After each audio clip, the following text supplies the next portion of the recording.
Vibrant India हेतु PM young achievers scholarship award योजना OBC और अन्य के लिए पीएम यशस्वी प्रवेश परीक्षा 2023। यह परीक्षा की विज्ञप्ति थी। 2023 में इसको लॉन्च किया गया। परिकल्पना है कि उत्कृष्टतम संस्थानों में दाखिल होने वाले योग्य विद्यार्थी भारत को उसका जनसांख्यिकी लाभांश जो है देंगे। लक्ष्य क्या है इसका? शोध पर आधारित वैध, विश्वसनीय, फलोत्पादक, पारदर्शी, निष्पक्ष तथा अंतर्राष्ट्रीय स्तर के मूल्यांकनों द्वारा शिक्षा के गुणवत्ता एवं क्षमता की वृद्धि करना।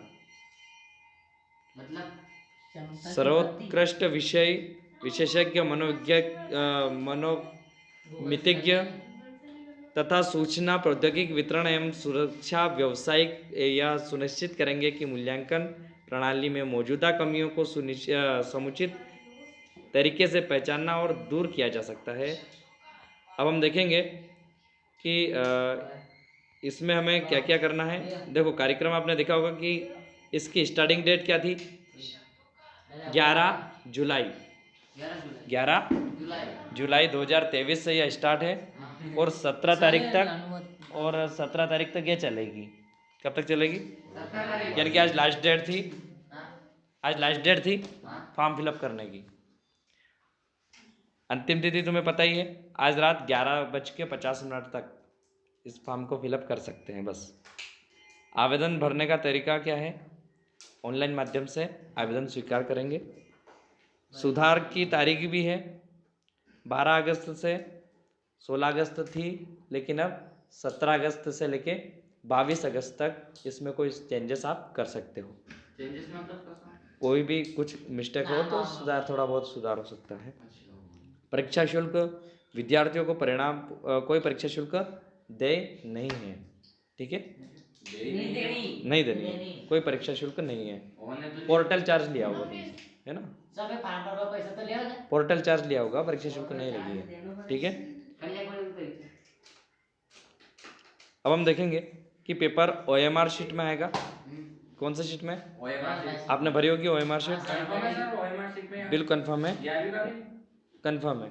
29 सितंबर 2023 शुक्रवार के दिन तुम्हारा पेपर होगा। वस्तुनिष्ठ क्वेश्चन आएंगे। वस्तुनिष्ठ मतलब सही विकल्प, 4 ऑप्शन रहेंगे, एक सही आपको टिक करना है। OMR शीट में भरना है आंसर को। परीक्षा का समय रहेगा 150 मिनट यानी 2.5 घंटे, ठीक? प्रश्न पत्र का माध्यम, प्रश्न पत्र द्विभाषी यानी हिंदी और अंग्रेजी दोनों में होगा। हिंदी संस्करण में, संस्करण मतलब अनुवाद में, यदि कोई त्रुटि होती है तो इंग्लिश में जो छपा है उस कंडीशन में उसको ही सही माना जाएगा। ये तुम बोल दो अरे सर ये थोड़ा सा यहाँ इसका मतलब यहाँ गलत छपा है, क्वेश्चन में प्रिंट मिस्टेक है, तब कौन सा सही माने? तो इंग्लिश में जो छपा है उसमें से आप देख सकते हो कि ये सही है, उसको ही सही मानना है, ठीक है? परीक्षा का समय है जैसा कि प्रवेश पत्र में दर्शाया गया है ना? समय हम देख लेंगे उसमें कब से हमारा टाइम स्टार्ट हो रहा है। उसमें परीक्षा का केंद्र कहाँ आएगा? हमारा ही जिला, या फिर हमने 4 परीक्षा केंद्र चूज किए हैं, 4 में से कोई एक। पहली प्राथमिकता हमने जोड़ ली, दूसरी में जोड़ ली, तीसरी, चौथी तक तो हम पहुँचेंगे नहीं। पहली और दूसरी में अपना कॉलेज मिल सकता है, या परीक्षा केंद्र मिल सकता है। आगर और शाहजहाँपुर लिया किसी ने, या किसी ने आगर और राजगढ़ लिया है ना, पहला दूसरा, तो उसके हिसाब से मिलेंगे, ठीक है? अब सिलेबस की बात कर लेंगे हम। सिलेबस का हम देखेंगे।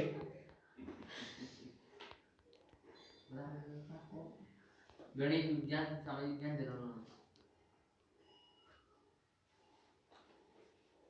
यहाँ 9वीं के विद्यार्थी फॉर्म भर सकते हैं और 11वीं के विद्यार्थी भर सकते हैं। यशस्वी में बेटा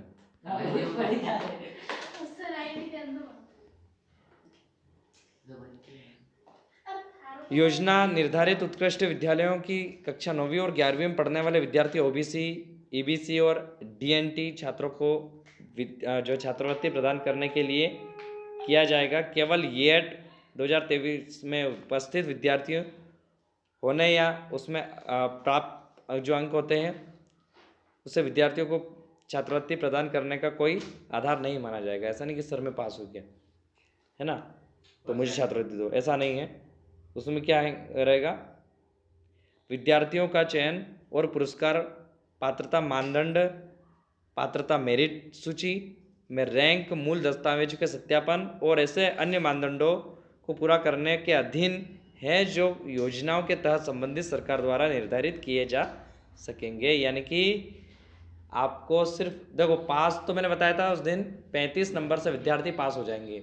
100 नंबर का पेपर आएगा और 35 नंबर से विद्यार्थी पास हो जाएंगे, लेकिन पास होने मात्र से स्कॉलरशिप नहीं मिलेगी, ये भी ध्यान रखें। क्या चीज़, मेरिट लिस्ट लगेगी, उसमें अपना नाम होना चाहिए मेरिट लिस्ट में। वो कितने भी एक जिले से कितने बच्चे लें उसके हिसाब से फिर मेरिट लिस्ट निकालेंगे, ज़्यादा से ज़्यादा नंबर वाले बच्चों के, और उसके हिसाब से नंबर आएगा।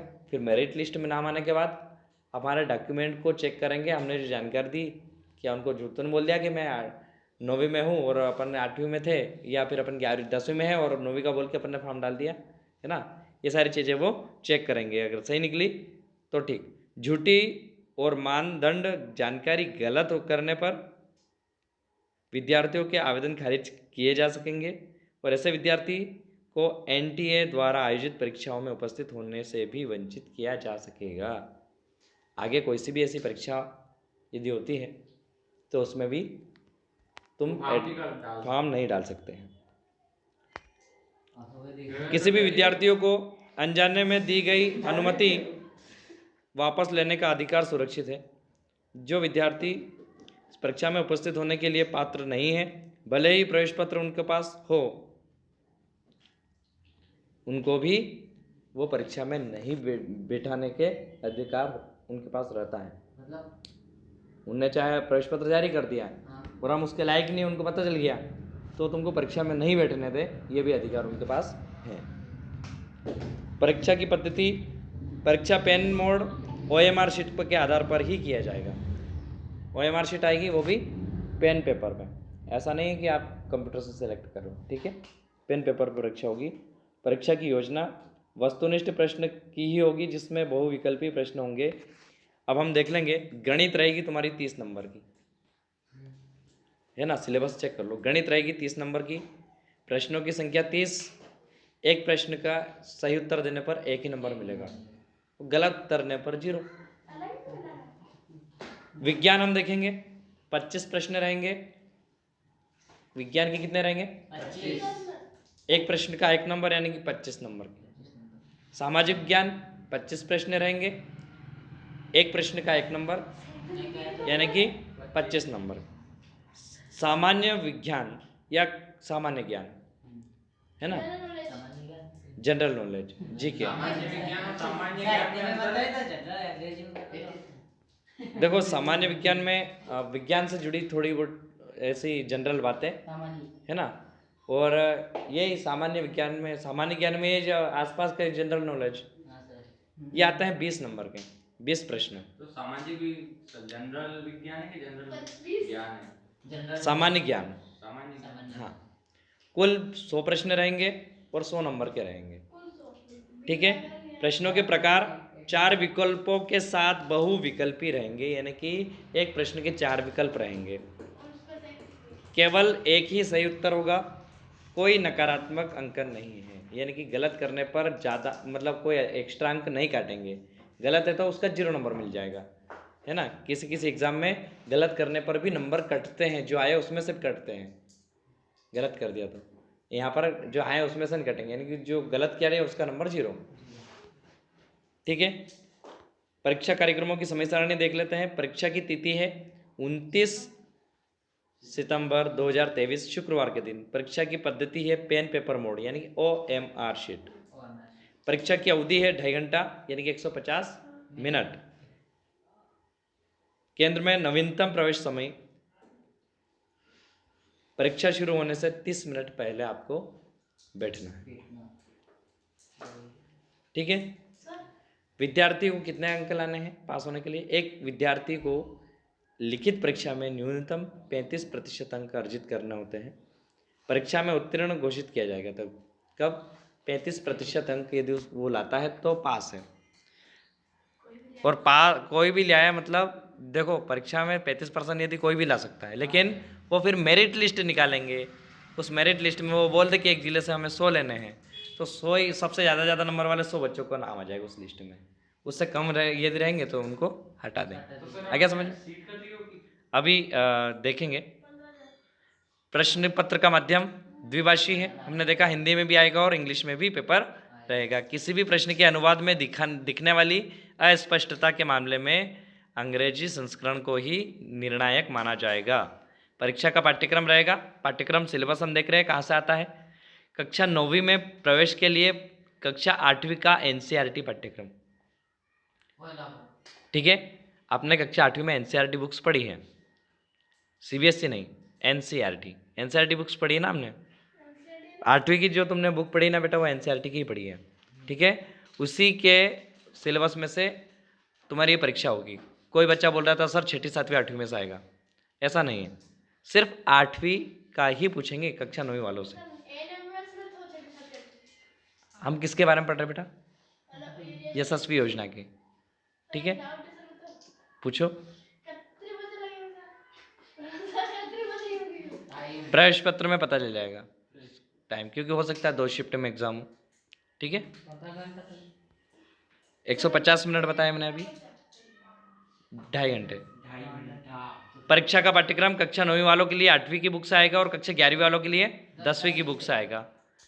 परीक्षा है तो शहरों जिलों में प्रस्तावित सूची, परीक्षा के लिए शहरों जिलों की प्रस्तावित सूची इसमें है, मैं बता दूंगा। ध्यान दें, अभ्यर्थियों को उनके आवेदन पत्र में चुने गए शहर जिलों के क्रम के में जो है परीक्षा केंद्र आवंटित किए जाएंगे। हालांकि प्रशासनिक कारणों से निकटवर्ती क्षेत्र का एक अलग शहर जिला आवंटित किया जा सकता है। केंद्र का आवंटन कंप्यूटर द्वारा किया जाता है, इसमें कोई मानवीय हस्तक्षेप नहीं होता। एक बार दिए गए विकल्पों को किसी भी परिस्थिति में नहीं बदला जा सकता है। समझ रहे हो आप? आपने 4 ऑप्शन दिए उनको। मेरा पहली चॉइस है आगरमालवा, दूसरी डाल दी हमने शाजापुर, तीसरी डाल दी राजगढ़, चौथी डाल दी उज्जैन, कुछ भी तुमने डाली हो, ठीक है। अब पहली चॉइस वो कोशिश करेंगे आपने जो पहला चूज़ किया वही आपका परीक्षा केंद्र दे। नहीं हो पाया, परीक्षा में बैठने की आवश्यक पात्रता इस प्रकार है।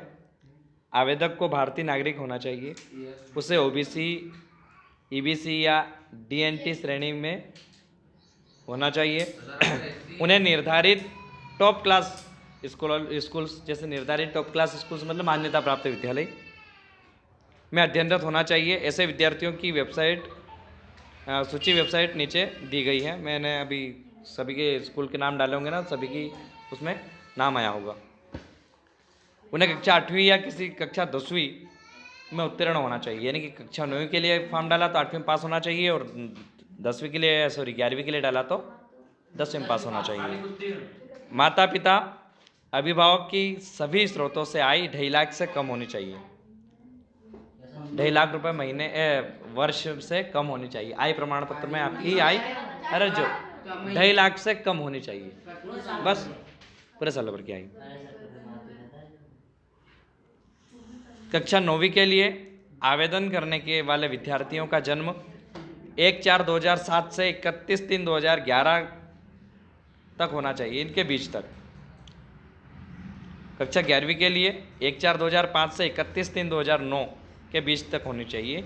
लड़के और लड़कियां दोनों आवेदन करने के पात्र हैं। लड़कियों के लिए आवश्यक पात्रता लड़कों के समान ही है। लड़कियों को स्पेशल अलग से कोई डिस्काउंट नहीं, कोई छूट नहीं अलग से।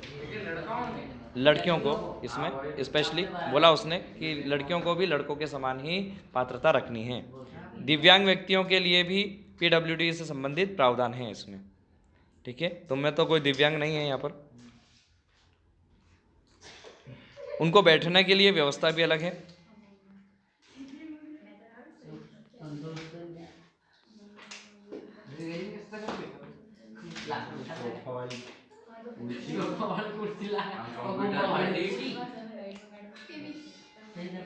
ठीक है।